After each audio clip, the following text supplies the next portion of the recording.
Pasiklausykite Šventosios Evangelijos pagal Morkų.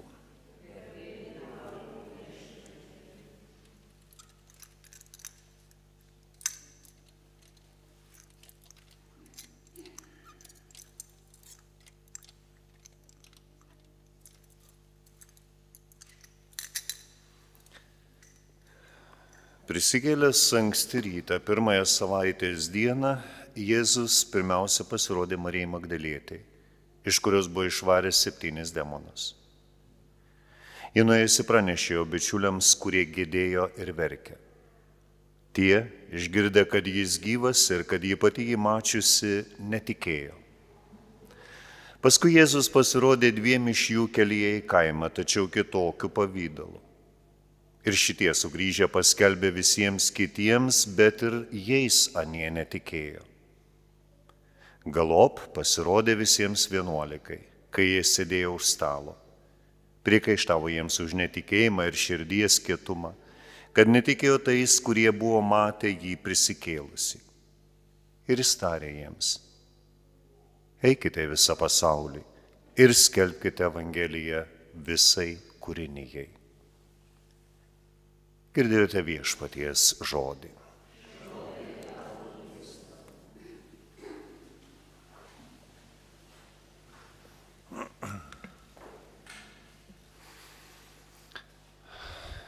Kągi, dabar paieškosiu, kažkur įsidėjau špargalkį, nes kažkada man vien ponia purto galva, nekalbėk su špargalkiu. Nežinokit, mano dvasios tėvas dar seminarijoje sakė, be špargalkės nekalbėk. Anksčiau būdavo pamokslus prisirašau 5 lapus ir daugiau da būdavo, tai kol viską išrokuoju, bet kai vieną kartą parapiečiai, vieną kartą taip sklaidžiausi ir iškrito lapas. Ir klausiu, sakau, atsiprašau, ties kuo baigiau, nes niekaip nebegalėjau prisiminti. O to moteriškė sėdi prieki ir sako, ties amen. Tai va todėl ir turiu, kad neužmirščiau ir viską labai koncentruotai. Evangelijoje šiandien girdėjome, apskritai skaitiniai ir pirmajame, ir tuo pačiu Evangelijoje tokie man pamatiniai 2 nuostabi klausimai. Dieve mano, kaip žmogus žiūri į pamokslus, negalvoja, Dieve mano. Tokius 2 pamatinius sakinius. Tai yra, skaitinėje girdėjome apie tokią nuostabią mintį, kad negalime tylėti apie tai, ką esame matę ir girdėję.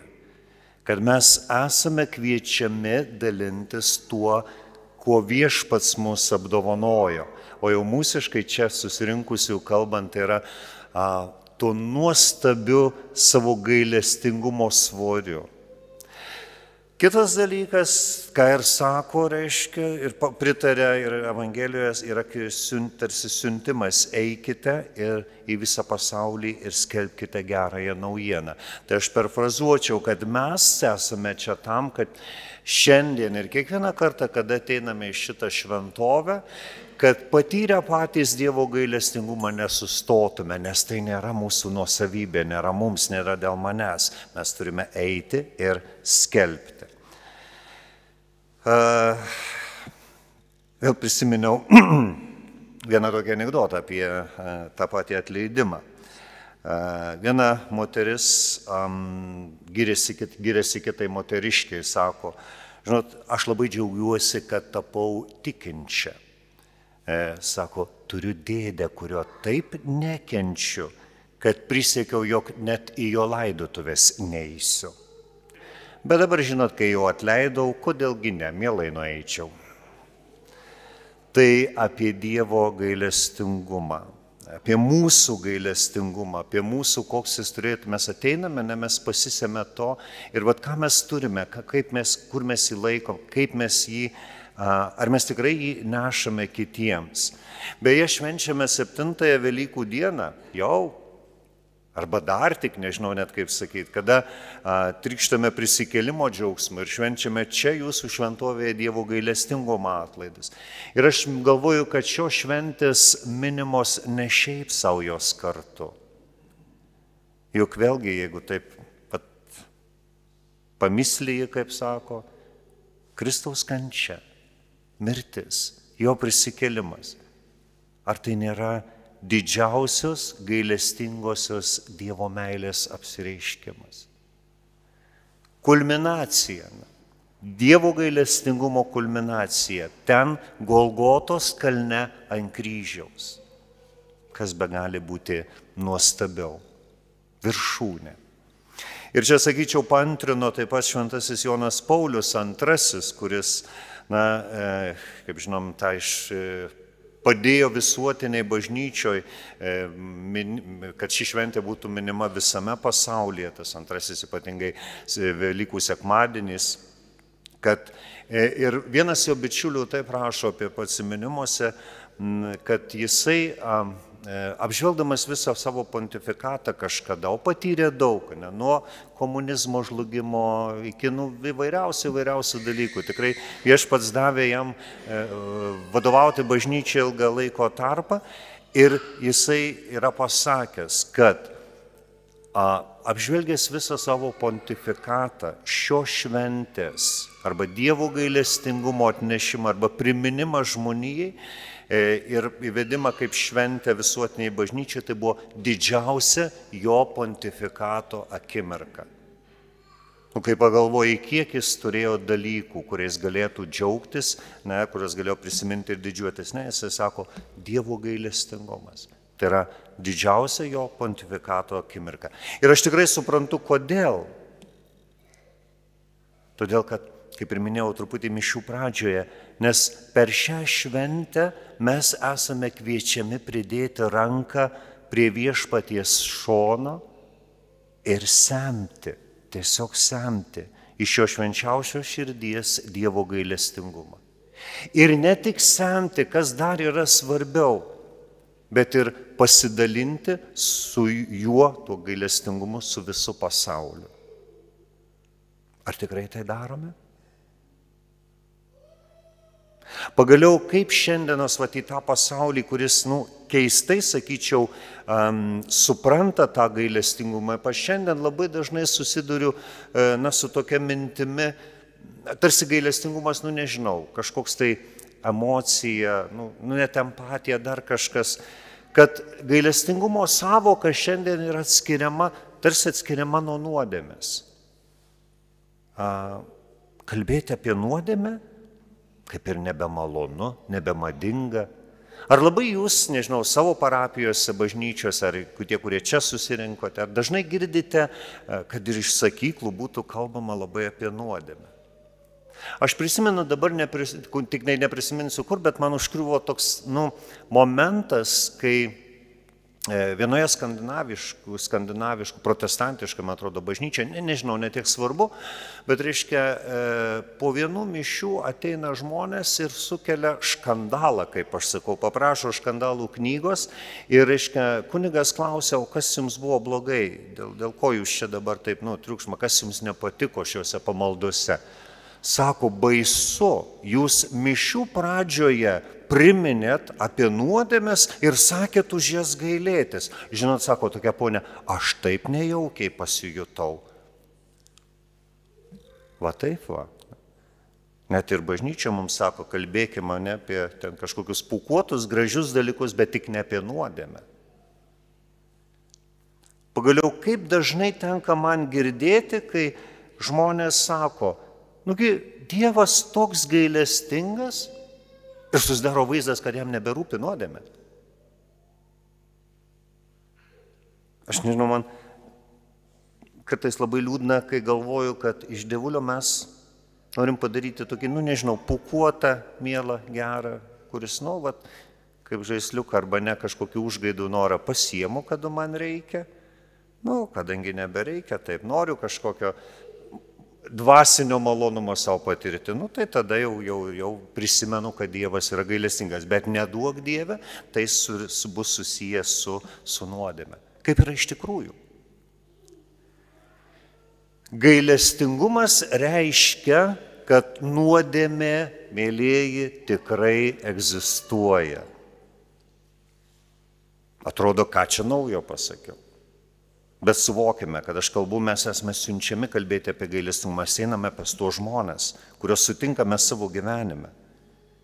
Ir mums reikia tos malonės, kad būtume išlaisvinti iš nuodėmės. Prisimenate, Apreiškimo knygoje 21 berods skyrius sako, kaip ten apie dievulį dangaus karalystę, kas ten papuls arba kas nepapuls. Ten niekada, sakoma, niekada nepateks tai, kas yra netyra. Gailestingumas nereiškia, kad nėra teismo. Gailestingumas nereiškia, kad nėra pragaro. Ar jūs kur nors girdėjot žinią, kad jau uždarytas, užrakintas po 19, nežinau kiek ten spinų? Ir tik gailestingumo dėka mes turime šansą. Turime šansą. Bet ne patį faktą, kad jau, kaip sakiau, Dievas gailestingas. Viskas tvarkoja. Galvoju, dar viena bėda, kuri šiandien yra pasaulyje, ten, kur mes praleidžiam tą savo kasdienybę. Aš galvoju, dažnai, kodėl daugelį šiandien žmonių yra sutrikę ir pikti.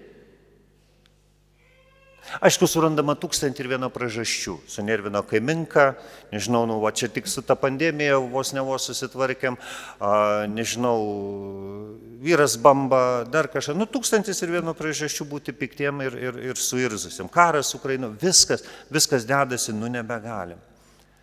Bet kiekvieną kartą, kai kalbu arba klausausi tiksliau, to pikto ir suirzusio žmonių, o tokių būna ir pasvaly, ačiū Dievui, jų būna labai mažai, gali man pasvaliečiai paliudyti.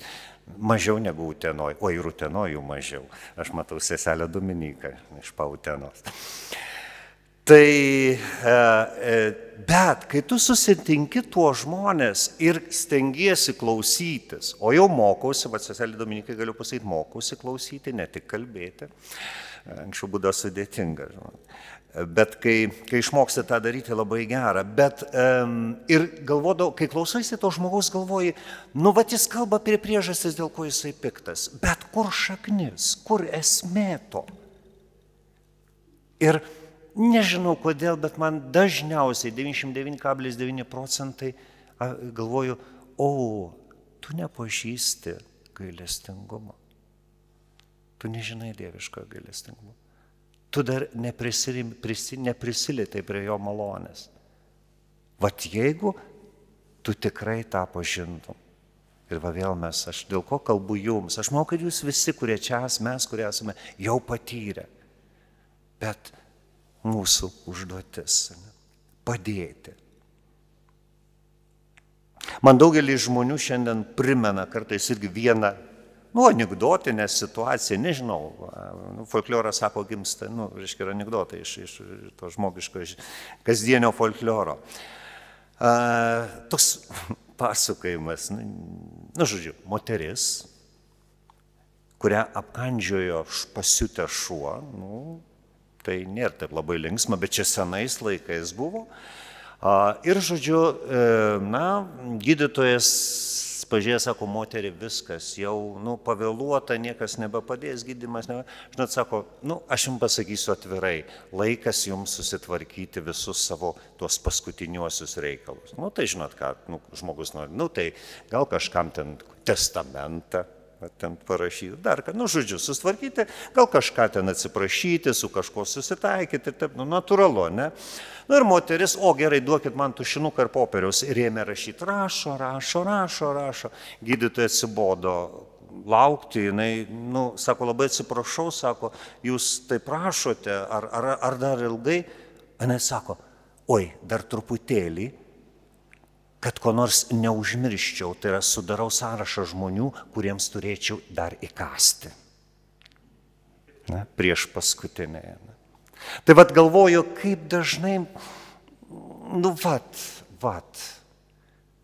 mes gyvename pasaulyje, kur atrodo, kad tik neužmirščiau dar ką. Ir galvoju, kaip reikia, kaip mums visiems reikia, kaip pasauliu reikia Dievo gailestingumo. Pamenate, ką sakė Jėzus šventajai Faustinai? žmonija neturės ramybės, kol neatsisuks į mano gailestingumą. Ir aš labai dažnai sakau, tai yra atsakymas į viską, į šiandieninę mūsų viso, sakyčiau, net pasaulio problemas. Mes šiandien važiuodami diskutavo mašinoje apie, dabar tuos, tikrai tragiškus ir baisius įvykius Ukrainoje, apie tą karą. Ir labai gražiai mano pašnekovė sako, niekaip, sako, kažkas man ten nesueina galai ir viskas, nesuprantu. Kodėl taika būtinai turi būti susijusi su ginklu? Vat šiandienos situacijoje žiūrint. Kodėl žmonės šiandien tiesiog negali atsisėsti? Ir aš dabar, mašinoje aš kažką ten kitką sakiau, bet man Faustinos atsakymas. Žmonija neturės ramybės, kol neatsisuks į mano gailestingumą. Taigi, ką darome mes su tuo nuostabiu lobiu, kurį mes turime? Eikite ir skelbkite. Eikite ir liūdykite. Neškite tą gailestingumo irgi, kaip Jėzus sakė Faustinai, aš noriu pasaulį paskandinti gailestingumo vandenyne, gailestingumo noriu. Ir dabar nepasakysiu, kieno mintis, bet man irgi taip jinai kažkaip užstrigo. Kartais mums atrodo, kad tas pasaulis nepasiruošęs priimti gailestingumo žinios. Kad mes dažnai, kada einame su gailestinga širdim, bumt kaip į sieną ir atsiduriame. 1001 atveju galėtume turbūt iš savo kasdienos gyvenimo papasakoti. Ir neužsirašiau kieno mintis, bet man įgraži, pasaulis daug labiau pasirengęs išgirsti žinią apie Dievo gailestingumą, nei krikščionys įstengia jį skelbti. Aiškia, pasaulis nori. Jie gal sakom, neaiškink, ir vėl katalikai su savo tiesom, ir vėl čia apie, ir vėl Dievas, ne. Nereikia. Nori. Ten sielos gelmės, ten giliai, nori, net nebejoju. Gyvenimas jau 25 metai kunigystės, kiek sutinku. Tikrai nekartą yra buvę, kai atrodo pikčiausia ir neramiausia žmogų, kuris atrodo bent viso pasaulio piktas, kartais mano asmeniniam gyvenime yra tai buvę, padedi ranką ant peties ir žiūrėk, sutirpsta. Ir pasakai, leiskis į tas gailestingumo gelmes. Taigi, viena klaidelė, kurią gal kartais galime padaryti, nešdami tą Dievo gailestingumą. Tai yra, gailestingumo esmė yra neišeiti ir pasakyti kitiem, kokie jums baisus, dabar aš jums pasakysiu. O šitą mes mokam, labai mokam visi. Pamatyti, ne? O pakviesti juos, kad leistusi Dievui apeiti savosios širdies dirvonus.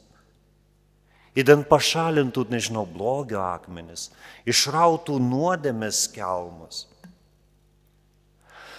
Pagaliau papasakoti apie tą nenusakomą džiaugsmą, kai išgirsti, eik ramybėje, tavo nuodėmės tau atleistos. Aš atsimenu po ilgo laiko, aš toks, kas, žinoma, nebuvau kaip ir labai arti viešpaties, kol jis man gerokai stuktelėjo, gerąja prasme stuktelėjo. Ir kada aš po ilgo laiko, tai yra po savo pirmosios komunijos, kuri irgi buvo labai pakankamai vėlai, ir ji buvo tik todėl, kad, jie kaip norėjau mopedo, kaip norėjau mopedo. O seneliai sakė, arba, jau.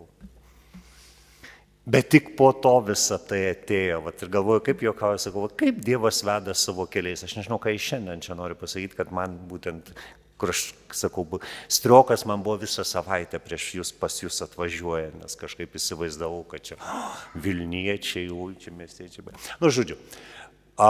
Ir įsivaizduokit, ir kai aš, arba tiksliau, kai viešpats mane atvedė prie klausyklos langelio, tada po eilės metų,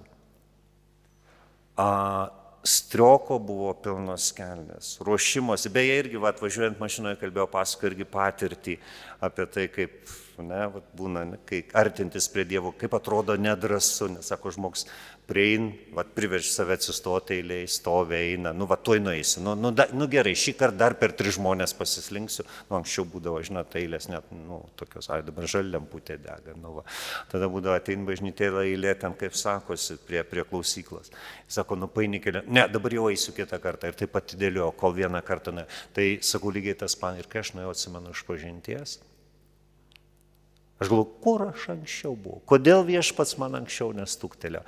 Bet jausmas buvo geras, žinokit, parėjau namo, nusirengiau marškinius ir pilna ta žodžio prasme aš juos gręžiau. Ir aš galvoju, kodėl tai pasidarė, ar iš strioko, ar iš laimės, ir aš nusprendžiau, kad visgi iš laimės. Aš nežinau, gal jau baigti reiktų, aš metu laiko nežinau, pas mus parapijoje tai parapiečiai pradeda kosėti. Nors dabar bijo, nes tuoj kiti pražiūrėjo, ko kosi. Taigi, ne tik ir dar vienas momentas, ir ne tik papasakoti, bet ir būti gailestingumo apaštalais. Žinot, irgi vienoje čia kažkas skaičiau, patiko ta mintis, sako, netapkite muzikantais grojančiais vieną stygą. Nebus gražios muzikos. Skelbti arba kalbėti ir būti. Štai dar ko mums reikia. Prisimenu iš pranciškonų gyvenimo. Sako, ateina vienas vienuolis ir klausia Pranciškaus. Sako, broli Pranciškau, aš esu tikrai keblioj situacijai. Biblijoje sakoma, kad turėtume priekaištauti nusidėjėliams, bet matau, kad žmonės vis tiek nuolat nusideda. Nemanau, kad galiu, kiek daug tokių žmonių yra, ir nemanau, kad galiu apeiti visus. Ir tada, žinot, šventasis Pranciškus jam atsakė, ką reikia padaryti, tai gyventi taip, kad tavo gyvenimas priekaištautų nusidėjėliui. Tik tavo gyvenimas kvies kitus atgailauti. Ir dar visai į pabaigą, prieš paskutinę istoriją. Apie tą kalbėjimą gailestingumo ir būti gailestingam. Prisimenu, nežinau, matėt turbūt, tikrai, nesakykit, kad nematėt, animacinį filmą apie Garfieldą. Nežinau, man jis vienas iš tų topinių. Žinot, ir ten buvo tokia scena, reiškia, Garfieldas, reiškia, laukia baisu, oras baisus, lietus lyja, šalta ir Garfieldas sėdi savo kambarį namie prie židinio, geria arbatą ir staiga mato, kaip už lango jo bičiulis Odis stovi, visas sušlapęs, sulyta, baisu pažiūrėti. Garfieldas žiūrėjo, atsistojo ir, priėjo prie lango ir sako, Odi, kaip man tavęs gaila, negaliu žiūrėti, ir užtraukė užuolaidą.